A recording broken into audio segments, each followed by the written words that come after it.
وہ پچھلے دنوں میں نے شکوہ کا ایک شعر یہاں پہ پڑھا تھا نا، دشت تو دشت ہیں دریا بھی نہ چھوڑے ہم نے، بحر ظلمات میں دوڑا دیے گھوڑے ہم نے. تو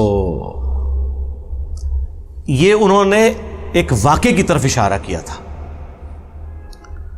اس سے ہمارے لوگوں نے سمجھا کہ بھئی صحابہ کرام کے جو گھوڑے تھے وہ تیرتے تھے سمندروں کے اوپر خدا کے لیے. اللہ کے بندو، یہ ایسا نہیں تھا، ورنہ ہوتے کہ سمندر میں تیرا دیے گھوڑے ہم نے. بسم اللہ الرحمن الرحیم. السلام علیکم. انجینئر علی مرزا صاحب نے ایک بار یہ شعر پڑھے کہ دشت تو دشت ہیں دریا بھی نہ چھوڑے ہم نے، بحر ظلمات میں دوڑا دیے گھوڑے ہم نے. یہ شعر پڑھنے کے بعد وہ یہ کہتے ہیں کہ لوگ یہ خیال کرتے ہیں کہ صحابہ کرام کے جو گھوڑے ہیں وہ دریا پار کر جایا کرتے تھے ان کے اوپر چلتے ہوئے، یا سمندروں میں سے پار چلے جاتے تھے. تو یہ وہ کہتے ہیں کہ یہ سارے واقعات جھوٹ ہیں، اس کی کوئی حقیقت نہیں ہے. تو میں آج اس بات سے یہ آپ کو حقیقت بتانا چاہوں گا کہ یہ واقعات ہماری حدیث کی کتب میں موجود ہیں اور صحیح الاسناد روایت ہیں. شیخ الاسلام کی یہ کتاب ہے روضۃ السالکین فی مناقب الاولیاء والصالحین. اس کتاب میں 366 احادیث دے دی گئی ہیں، اور اس میں جو ابھی اس طرح کے جو تین واقعات ہیں جن میں صحابہ کرام جو ہیں یا تابعین ان کے گھوڑے یا تو دریا پار کر گئے ہیں یا خلیج سمندر پار کر گئے ہیں. تو اس طرح کے تین واقعات ہیں. میں آپ کو ابھی ان کے ریفرنسز دے دیتا ہوں اور پھر مختصر سا ان کا بتا دیتا ہوں کہ یہ واقعہ کس طرح سے پیش آیا. اس کتاب کی جو حدیث نمبر 246 ہے اس میں ایک واقعہ درج ہے امام امش کا، اور امام امش کے بارے میں وہ اپنے کچھ ساتھیوں سے روایت کرتے ہیں جو کہ میدان جنگ میں گئے تھے. تو وہ دریائے دجلہ کو انہوں نے پار کیا تھا. تو امام امش کے بارے میں تھوڑا سا بتا دوں کہ یہ امام ابو حنیفہ اور امام ابو یوسف کے استاد ہیں. وہ اپنے کچھ ساتھیوں سے روایت کرتے ہیں کہ ہم جو ہے نا دریائے دجلہ کے کنارے پہنچے تو آگے دریا سے پار اجمیوں کی فوج تھی. تو اس میں یہ ہوا کہ پھر انہوں نے اپنے گھوڑے اس دریا میں ڈال دیے. تو جن کو دیکھ کر جو اجمی تھے ان پر ایک دہشت طاری ہوئی اور وہ کہنے لگے کہ پاگل پاگل، یہ پاگل لوگ آ گئے ہیں کہ جن کے گھوڑے جو ہیں وہ دریا پر سے چلتے ہوئے آ رہے ہیں. تو پھر ایسا ہوا کہ ان پر دہشت طاری ہوئی، وہ میدان جنگ بھاگ گئے. تو پھر مسلمانوں کو فتح نصیب ہوئی. تو پھر مسلمانوں کو بہت زیادہ سونا ملا مال غنیمت میں. تو پھر وہ ایک بندہ کہنے لگا کہ جی کون بندہ ہے جو سونے کے بدلے جو ہے وہ چاندی دے. مطلب یہ کہ سونا ان کے پاس زیادہ تھا تو چاندی کم تھی. تو اس روایت کو امام بہقی نے کوٹ کیا ہے اور پھر اس کی سند کو صحیح قرار دیا ہے. بہت سے لوگ ہیں وہ ان کو یہ بھی زوم ہوتا ہے کہ بھائی ہم صحیح روایت کو مانتے ہیں، ضعیف روایت کو نہیں مانتے. تو ان کو یہ بتانا چاہوں گا کہ امام بہقی نے اسے کوٹ کیا اور پھر اس کی روایات اور اس کی اسناد کو صحیح قرار دیا ہے. تو اس کے بعد بالکل اس کے ساتھ متصل یہ 246 نمبر حدیث ہے. پھر 247 نمبر حدیث ایک دوسری ہے.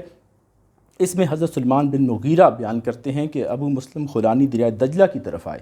اچھا، ابو مسلم خولانی جو ہیں ان کے بارے میں تھوڑا سا بتا دوں کہ یہ تابعی تھے اور فاروق اعظم سے ان کی ملاقات تھی.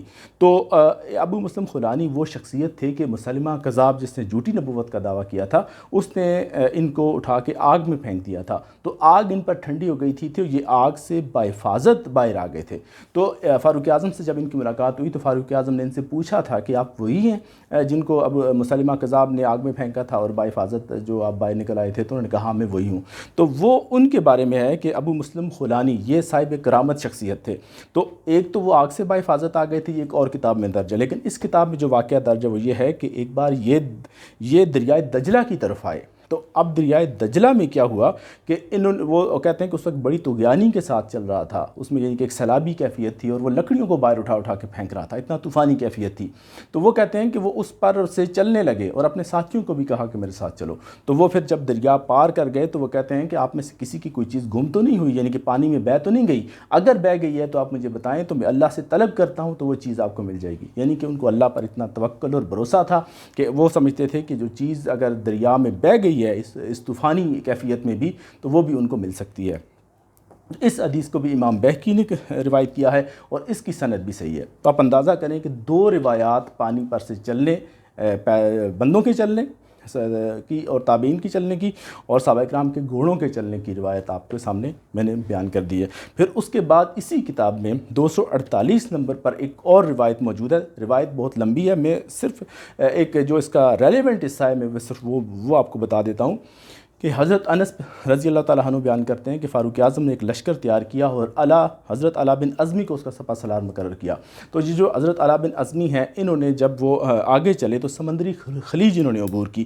اب خلیج جو ہوتی ہے وہ ایسی جگہ ہوتی ہے کہ اس کے ایک طرف تو سمندر کا پانی ہوتا ہے، تو دوسرے تینوں اطراف میں خشکی ہوتی ہے، یعنی کہ پانی کا ایک حصہ اندر خشکی کی طرف بڑا ہوتا ہے۔ تو اس خلیج کو پار کرنے کے دو طریقے ہوتے ہیں۔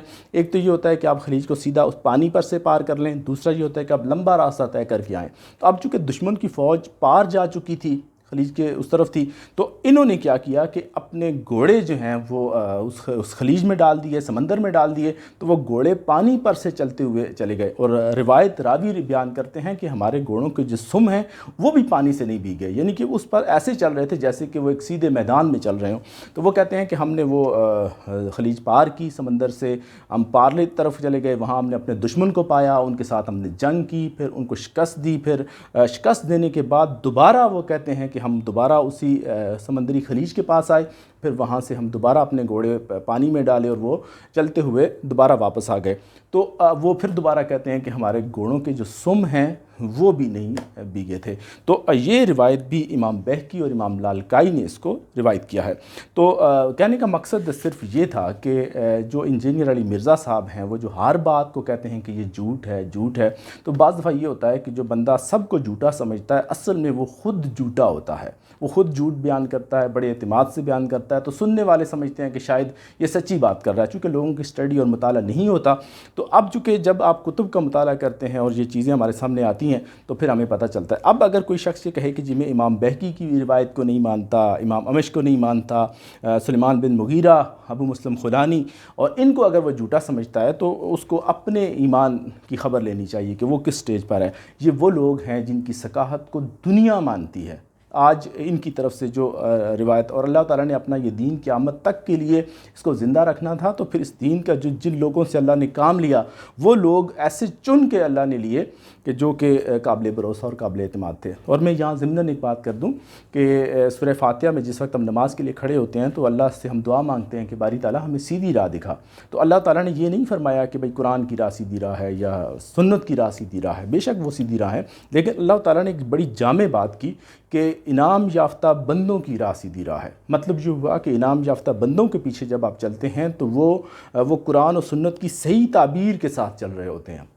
تو اب یہ لوگ جو ہیں امام بہقی ہیں، امام لالکائی ہیں، اور یہ جتنے محدثین ہیں یہ انعام یافتہ بندوں میں شمار ہوتے ہیں، اور اللہ تعالیٰ نے ہمیں انہی کی راہ پر چلنے کا حکم دیا ہے کہ ان کے پیچھے آپ چلیں تو آپ سیدھی راہ پر ہوں گے۔ اگر کوئی شخص پوری امت کے فقہاء کو، محدثین کو، ان کے بارے میں یہ خیال اور گمان رکھتا ہے کہ یہ لوگ جھوٹے تھے اور انہوں نے جھوٹ گڑھا، تو وہ قرآن مجید کی نص کی مخالفت کر رہا ہے۔ وہ اللہ کا جو حکم ہے کہ آپ انعام یافتہ بندوں کے پیچھے چلیں، تو کیا وہ اللہ سے بھی بڑھ کر اس کا علم ہے؟ کیا رب کو پتہ نہیں تھا کہ یہ لوگ جھوٹ گڑھیں گے اور پورا دین خراب ہو جائے گا؟ تو پھر سے اللہ تعالیٰ سیدھا اپنے قرآن کی بات کر دیتا کہ بھائی میرے قرآن کو پڑھو اور اس کی پر عمل کرنا شروع کر دو، لیکن اللہ تعالیٰ نے یہ بات نہیں فرمائی۔ تو اس پر میں کبھی تفصیل سے بعد میں بات کروں گا۔ ابھی میں صرف اتنا ہی بتانا چاہ رہا تھا کہ یہ واقعات جو انجینئر مرزا صاحب کہتے ہیں کہ یہ جھوٹ ہیں، حقیقت میں یہ موجود ہیں۔ بہت شکریہ میری ویڈیو دیکھنے کے لیے۔ ویڈیو کو زیادہ سے زیادہ شیئر کریں تاکہ حق اور سچ بات لوگوں تک پہنچ سکے۔ بہت شکریہ آپ کا۔